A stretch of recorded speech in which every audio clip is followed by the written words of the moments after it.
Everyone, welcome back to the platform of dedicated learners. I am Shaumadip Mukherjee and I am currently pursuing chemical engineering from Jadavpur University. Today the topic is exam hall pressure.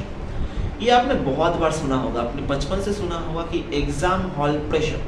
ये क्या है exam hall pressure? जब आप घर में question solve करते हैं तो आपके इजीली बन जाते हैं, लेकिन आपने कभी ना कभी ऐसा हुआ होगा कि एग्जाम हॉल में जाके आपके जो आपको क्वेश्चन आता था बहुत इजीली वो भी आपसे नहीं बन रहा. ऐसा सबके साथ कभी ना कभी तो हुआ होगा.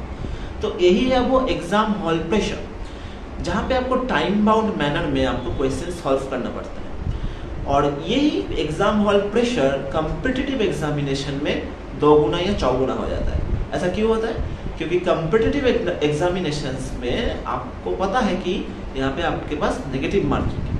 अगर आपसे गलत हो गया तो आपके नंबर डिडक्ट होने वाला है. तो जब आप ऑप्शंस को फिल कर रहे हैं आपके हाथ कांपने लगते हैं कि अगर ये गलत हुआ तो मेरे तो नेगेटिव हो जाएंगे. तो ये एग्जाम हॉल प्रेशर बहुत ज़्यादा क्रूशियल रोल प्ले करता है. और यहाँ पे कंपेटिटिव एग्जामिनेशन में क्या होता है कि ऑप्शंस आपको इस तरीके से दिया रहता है कि आप कंफ्यूज हो जाते हैं. और अगर ऐसे आप कंफ्यूज हो गए 2-3 क्वेश्चन में आप उलझ गए, फिर आपका बिल्कुल ही मोटिवेशन डाउन हो जाता है. आप अपने आप पे डाउट करने लगते हैं और एग्जाम हॉल प्रेशर अपना गेम खेलने लगता है. मैं अपना छोटा सा एक स्टोरी शेयर करता हूँ. जब मैंने पिछले ईयर WBJEE दिया तो मेरा मॉक टेस्ट में करीबन 80, 85 to 90 मार्क्स बन रहे थे. लेकिन जब एग्ज़ाम में मेरा रिजल्ट आया तो मेरे बने 70 मार्क्स. तो वो करीबन 20 मार्क्स का एक डिप बना मेरा मॉक टेस्ट के स्कोर में और एक्चुअल एग्जाम के स्कोर में. रीज़न इसके पीछे बहुत सारे थे, लेकिन एग्ज़ाम हॉल प्रेशर इसके अंदर एक बहुत बड़ा इम्पोर्टेंट क्रूशियल रोल प्ले किया. तो एग्ज़ाम हॉल प्रेशर से आप कैसे उलझ सकते हैं? एग्ज़ाम हॉल प्रेशर से उलझने के लिए आपको वैसा तो कोई direct hard and fast rule तो नहीं है. आपको बस यहाँ से काम रहना पड़ेगा. You have to be calm. You have to stop thinking about others. किसी के बारे में नहीं सोचना है, किसी का बात नहीं सुनना है. मैथ्स के पेपर दे के आके हाफ टाइम में आप नहीं डिस्कस कर सकते मैथ्स के बारे में, क्योंकि मैथ्स कैसा गया तो आपका फिजिक्स केमिस्ट्री भी बेकार जाएगा. तो ये कुछ जो टिप्स है कि आपको बहुत ज़्यादा काम रहना है एग्जाम हॉल प्रेशर में.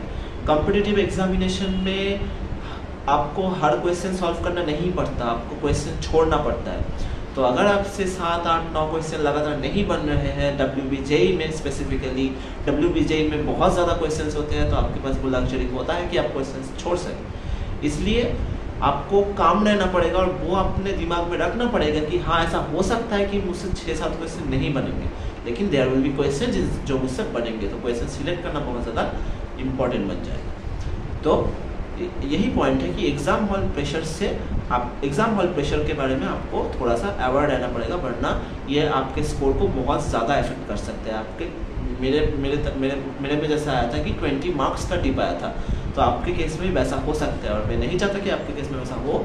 इसीलिए मैं आपको अवेयर कर रहा हूँ कि एग्जाम हॉल में बहुत ज़्यादा प्रेशर रहता है. हो सकता है आपका मैथमेटिक्स बेकार गया हो, तो फिर भी आपके पास मौका रहता है कि फिजिक्स केमिस्ट्री से आप उसे रिकवर कर सकें. लेकिन अगर आपके दिमाग में वो चलता रहा कि मैथमेटिक्स तो मेरा खराब हो चुका है, अब मेरा तो कुछ नहीं हो सकता, मेरा तो WBJEE खराब हो गया, तो आपका फिजिक्स केमिस्ट्री भी अच्छा नहीं जाएगा और इवेंचुअली आपका WBJEE का पेपर बिल्कुल ही बर्बाद हो जाएगा. तो आपको ये कुछ स्ट्रैटेजी अपनाना पड़ता है कॉम्पिटिटिव एग्जामिनेशंस में.